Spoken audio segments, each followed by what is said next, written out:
Assalamualaikum warahmatullahi wabarakatuh and good morning everyone. Okay, so before we start our lesson today, let's say short prayer, shall we? Thank you very much. Okay, hari ini saya akan provide a quick video sedikit aja. Nah, nanti kalian bisa pakai sisa waktunya untuk mengerjakan latihan that I have provided on the bottom of this chapter. Nah, nanti saya akan tunjukkan juga partnya yang mana yang bisa kalian kerjakan latihannya. Cuman before that kita akan mulai pembahasannya dulu sedikit aja videonya. Jadi nanti kalian habis nonton juga bisa langsung mengerjakan latihannya gitu ya. Okay, so before we start our lesson today, let's short prayer, shall we?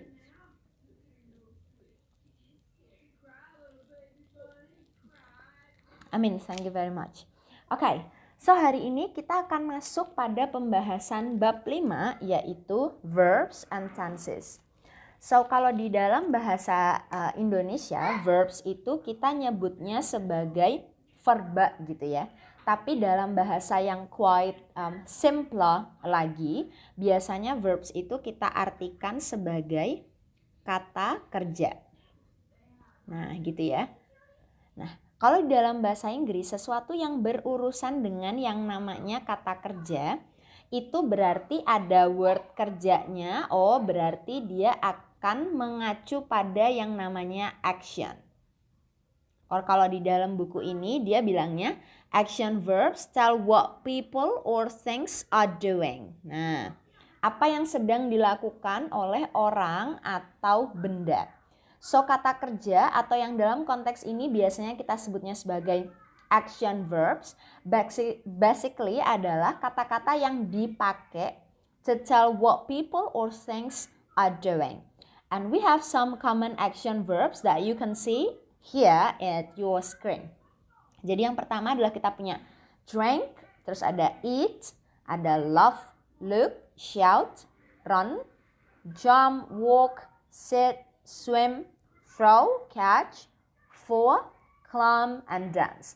So kalau kalian ada yang nggak tahu artinya dari sekian banyak kata yang ada di sini, you can stop the video right now and also Google the words ya. Coba dicari artinya apa. Maybe ada beberapa kata-kata yang kamu tidak tahu, tapi I do really hope udah ngerti semua nih. Intinya ini sebenarnya cuman examples aja ya, examples aja dari action verbs yang bisa kita jadikan landasan untuk belajar mulai dari hari ini sampai ke depan gitu ya.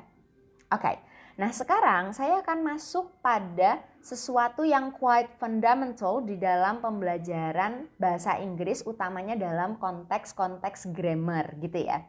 Nah, jadi kalau kalian lihat di judulnya, kita punya 3 kata, benar ya, ada 1, ada 2, ada 3.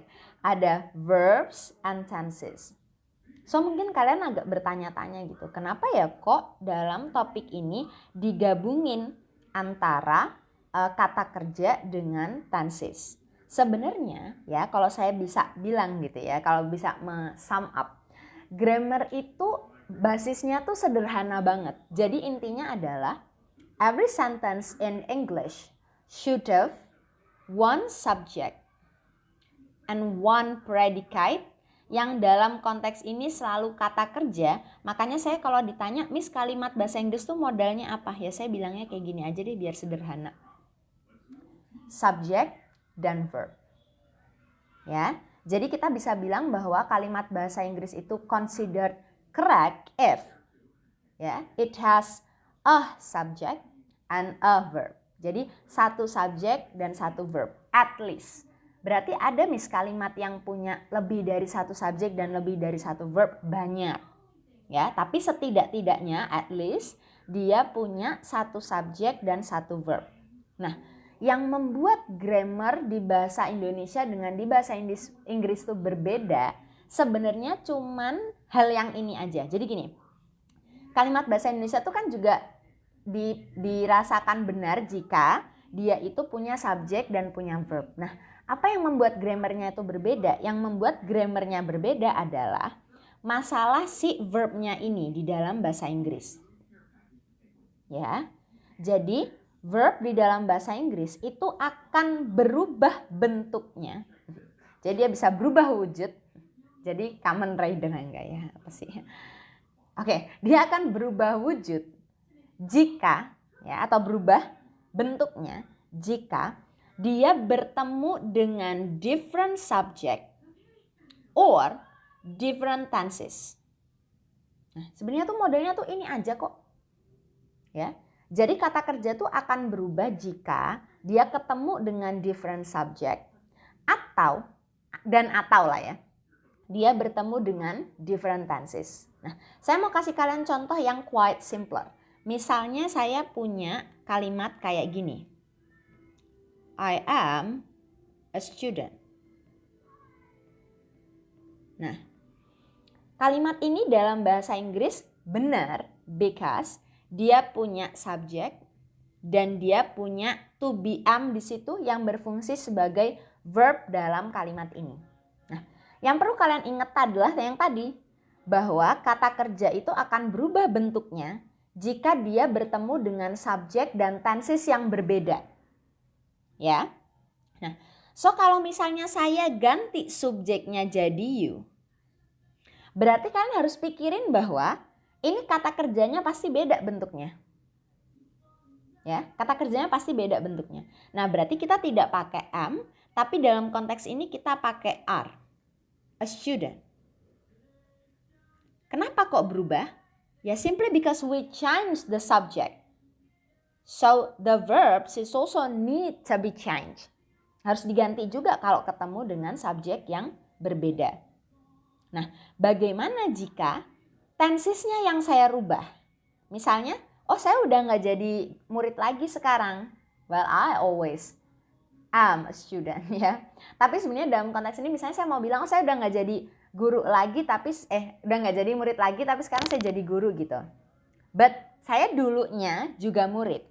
So when I talk something like that, I should say I was a student.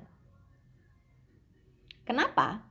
Karena meskipun subjeknya tidak berubah, ya, tapi keterangan waktunya berubah, tensesnya berubah. Makanya kalau tensesnya berubah, ya berarti kata kerjanya juga harus berubah.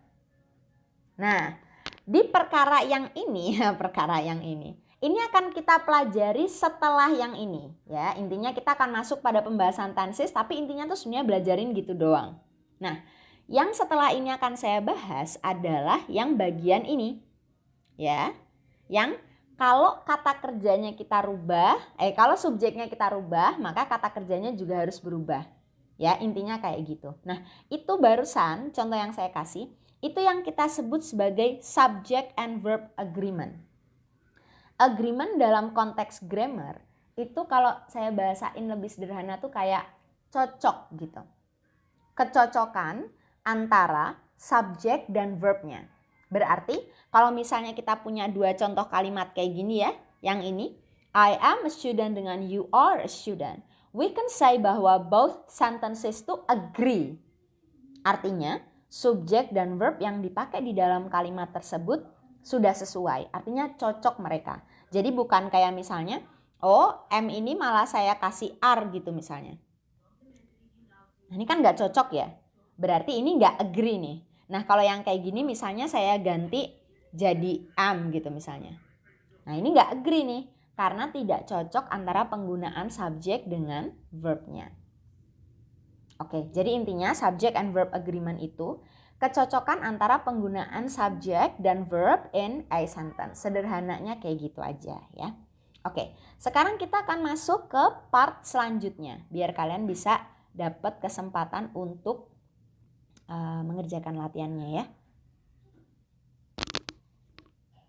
Oke, nah di sini kan bisa lihat bahwa subject and verb agreement itu artinya adalah that the subject and the verb agree when they match each other. Jadi intinya mereka tuh cocok antara penggunaan subjek dengan verbnya. Nah, dalam konteks subject and verb agreement ini biasanya yang kita pakai itu adalah present tense.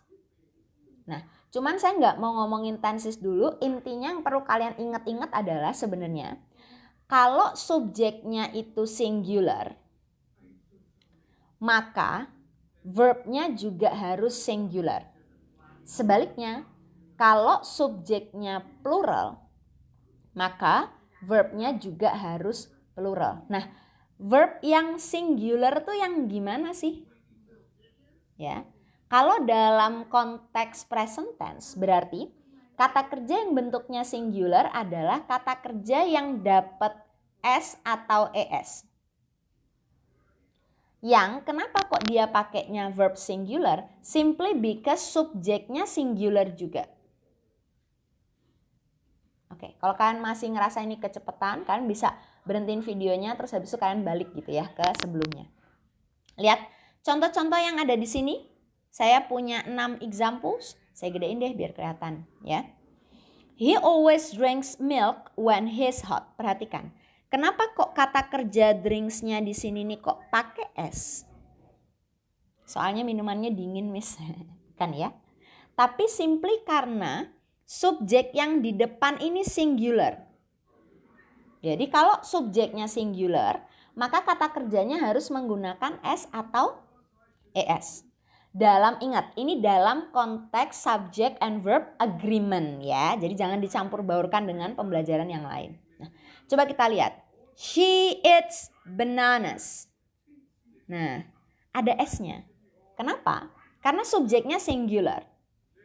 Mom walks to work. Mom satu kan? Singular.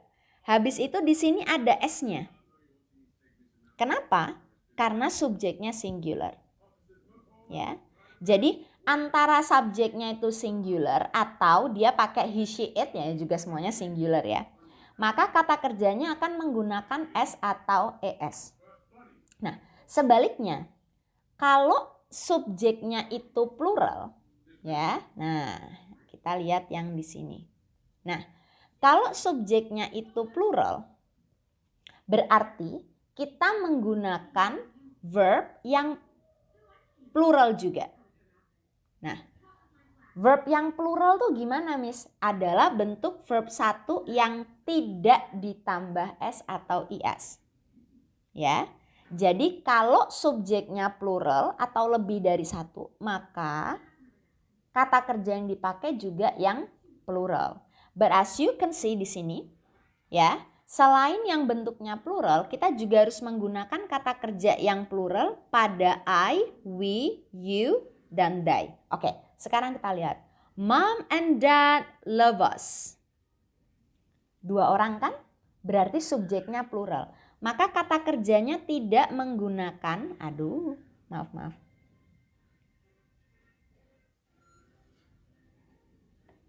Nah, maka kata kerjanya tidak menggunakan s atau es. Ya, jadi cuman love aja di sini. Karena subjeknya plural. My sisters, lihat ada s-nya. Kalau noun ada s-nya berarti dia banyak, lebih dari satu. Listen, tidak menggunakan s atau es. Karena subjeknya plural. The stars shine brightly on a clear night. Stars-nya ada banyak? Yes, lebih dari satu ya. Berarti di sini shine-nya tidak menggunakan s atau es. Some people drink tea. Some people plural? Yes. Kemudian menggunakan kata drink di situ. I like juicy hamburgers. Ada I, we, you, dan they. Ingat bahwa dia menggunakan verb satu yang tidak ditambah s atau es. Di sini kita punya like, learn, know, ya, dan walk. Semuanya tidak menggunakan s atau es. Jadi intinya subject and verb agreement itu adalah kesesuaian bentuk subjek dan verb di dalam sebuah kalimat. Modelnya adalah kalau subjeknya singular maka kata kerjanya juga akan yang singular. Tapi kalau subjeknya plural maka kata kerjanya juga akan bentuk plural. Nah, yang harus kalian lakukan setelah ini adalah menyelesaikan latihannya. Jadi kita punya beberapa latihan. Nah, yang dikerjakan adalah exercise 1 yang ada di halaman 38. Baca perintahnya ya, dibaca baik-baik directionnya biar kalian bisa mengerjakan dengan baik. Dan yang ada di exercise 2. Intinya adalah tulis bentuk kata kerjanya sesuai dengan subjek yang ada di depan.